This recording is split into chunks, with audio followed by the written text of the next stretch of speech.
आदाब नाजरीन, Saiyaara news TV में आपका खैर मकदम है। आइए देखते हैं कुछ अहम खबरें। बालापुर पुलिस स्टेशन लिमिट्स में इलेक्शन को मद्देनज़र रखते हुए बालापुर पुलिस स्टेशन लिमिट्स के एरिया शाहीन नगर, वेंकटापुर, बिस्मिल्ला कॉलोनी, सादत नगर के एरियो में फ्लैग मार्च का इनेकाद अमल में लाया गया। इस मौके पर मीडिया से खिताब करते हुए बालापुर सीआई ने तमाम तफसीलात बताई।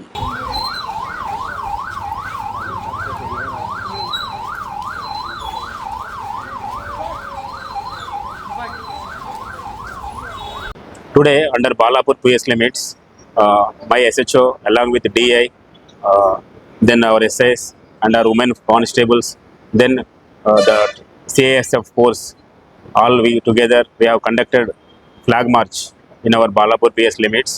We started flag march from Srishalam Highway Road to then Shahin Bismillah Colony and Sadat Nagar. We covered all that areas under flag march.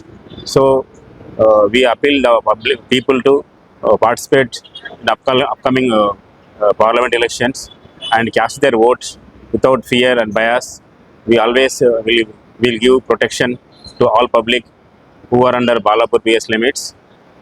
Especially thanks to our Commissioner Sir, Dr. Tarun Doshi Sir, Sir instructed to conduct flag march to protect to the confidence to public in view of upcoming parliament elections.